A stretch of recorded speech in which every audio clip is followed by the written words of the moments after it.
জান্নাহ। কোন মানুষ যদি দিনী শিক্ষা অর্জন করার জন্য রাস্তা বাছাই করে নেই, রাস্তা ধরে নেই, তাহলে তার জন্য জান্নাতের রাস্তা সহজ করে রাখতে যায়। তাহলে কোন মানুষ শিক্ষা অর্জন করতে আসে, তার জন্য জান্নাতের রাস্তা সহজ হয়ে যায়, জান্নাতের রাস্তা তার জন্য সহজ হয়ে যায়। আমরা কিভাবে জান্নাতের রাস্তা সহজ বুঝতে পারবো? আমরা এভাবে বুঝতে পারবো, কোন মানুষ যদি শিক্ষা অর্জন করতে আসে, দিনী শিক্ষা, তাহলে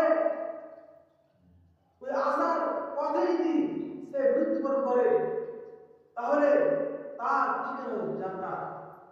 মান সাল্লাকা তারিকান ইয়ালতামিসু ফীহি ইলমান সাহালাল্লাহু আলাইহি সহজ হয়ে যায় ইলা তারিকান, রাস্তা ইলা জান্নাত, জান্নাতের রাস্তা। তাহলে আমরা এই শিক্ষা করি, আমাদের জন্য জান্নাতের রাস্তাও আল্লাহ তাআলা সহজ করে দেয়। আমরা এই শিক্ষার গুরুত্ব কখন বুঝতে পারবো? যখন আমাদের সমাজে শিক্ষা যখন থাকবে, তখন আমরা শিক্ষা বুঝতে পারবো। কারণ আমরা এই শিক্ষা আমাদের সমাজে উঠে যাওয়ার কারণ হচ্ছে, আমরা শিক্ষা এক করে আমরা দিনের শিক্ষা নেই। তার এক নম্বর কারণ হচ্ছে আমরা এই দিনের শিক্ষাকে আমরা কমজোর মনে করে নিয়েছি। আমরা একটি উদাহরণ বুঝতে পারবো, একটি মাস্টার সে 12 বছর পড়া আছে এবং একজন মহাশয় সে 12 বছর পড়া আছে, 12 বছর দূরে পড়া আছে, কিন্তু একটি মাস্টার যখন কোচিং পড়ায় তখন তার বেতন থাকে 500 টাকা, একটা ছেলের প্রতি 500 টাকা। কিন্তু যখন মাদ্রাসা ছেলে পড়তে আসে, যখন কোরআন শিক্ষা পড়তে আসে, তখন তার একটা ছেলের বেতন হয়ে যায় 200 টাকা করে। যখন মানে দিনী শিক্ষা অর্জন করতে আসে, কোরআন হাদিস, আমরা যদি দিনী শিক্ষা থেকে আমরা আমাদের টাকা যদি আমরা কম করি, তাহলে আমাদের শিক্ষা কমে যাবে। তাহলে আমাদের যেভাবে আমরা এই জেনারেল শিক্ষাকে আমরা যেভাবে মর্যাদা দিচ্ছি, সেভাবে আমাদের দিনী শিক্ষাকে মর্যাদা দিতে হবে। এই দিনী শিক্ষা এই শিক্ষা যেটা আল্লাহ রাব্বুল আলামিন জান্নাত করে রেখেছেন, তার জন্য জান্নাত সহজ হয়ে যায়। কিন্তু আল্লাহ রাব্বুল আলামিন অন্য শিক্ষার ব্যাপারে বলেননি যে অন্য শিক্ষা আমি যে তাদের জান্নাত দিয়েছি। এই দিনী শিক্ষার ব্যাপারে আল্লাহ বলেছেন, তালাবুল ইলমি ফারিদাতুন আলা নবী রাসূল বলেছেন, তালাবুল ইলমি ফারিদাতুন আলা কুল্লি মুসলিম। আমি তালাবুল ইলমি ফারিদাতুন, প্রত্যেকটি নরের উপরে আমি দিনী শিক্ষা, আল্লাহ নবী সাল্লাল্লাহু আলাইহি ওয়াসাল্লাম দিনী শিক্ষার কথা বলেছেন।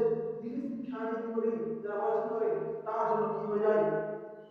প্রত্যেকটি মুসলমানের দিনী শিক্ষা করা অপরিহার্য। দিনী শিক্ষা আমরা অর্জন করি, তাদেরই আমরা কি হব? তাদের সেই মানুষগুলো আমরা কি জান্নাত সহজ হয়ে যাবে। আমরা জানতে পারলাম সাল্লাল্লাহু তারিকাত ইলা জান্নাহ, তার জন্য জান্নাতের সহজ হয়ে যায়। এই কোরআন আমরা যদি নিজে শিখি এবং অন্য মানুষকে শেখাই, তার জন্য আল্লাহ তাআলা বলেছেন, খায়রুকুম মান তাআল্লামা আল কুরআন ওয়া আল্লামা। তোমাদের মধ্যে সবথেকে ভালো সেই যে কোরআনকে শিখে এবং অন্যদের শেখায়। তাহলে আমরা জানতে পারলাম যে কোরআন না হলে আল্লাহ তাআলা কোনো কিছু বলতে পারতেন, আল্লাহ তাআলা ইংলিশ বলতে পারতেন এবং জেনারেল শিক্ষা বলতে পারতেন, কিন্তু আল্লাহ তাআলা কোরআন কথা বলেন, মান তাআল্লামা আল কুরআন ওয়া আল্লামা, যে নিজে কোরআন শিখলো এবং অন্যকে শিখালো, সেই হচ্ছে তোমাদের মধ্যে ভালো মানুষ। তাহলে আমরা হাদিস ও কোরআন থেকে আমরা অনেক কিছু জানতে পারলাম যে শিক্ষার কত গুরুত্ব রয়েছে, শিক্ষার কত মর্যাদা রয়েছে। আমরা এটা জানতে পারলাম যে যারা শিক্ষা অর্জন করে এবং যারা শিক্ষা অর্জন করে না, তাদের কত মূল্য রয়েছে। কুল হাল নাস্তাবিল লাযিনা ইয়ালামুনা ওয়াল লাযিনা লা ইয়ালামুনা, জানতে পারলাম যারা শিক্ষা অর্জন করে এবং যারা শিক্ষা অর্জন করে না, তারা কখনো সমান হবে না। যেভাবে জোড়া অথবা কখনো সমান হতে পারে না, তেমনই হবে শিক্ষা এবং অশিক্ষিত কখনো সমান হতে পারে না। সবাই ফুরিয়ে গেছে, আজ অনেক কথা হলো। আমরা এই কথার মধ্যে যদি আমরা আমাদের সমাজ যদি সংস্কার করতে পারি, তাহলে আমাদের সমাজ উন্নত হবে। তাহলে আমাদের সমাজে শিক্ষা আমরা বুঝতে হবে। আল্লাহ তাআলা দোয়া হয়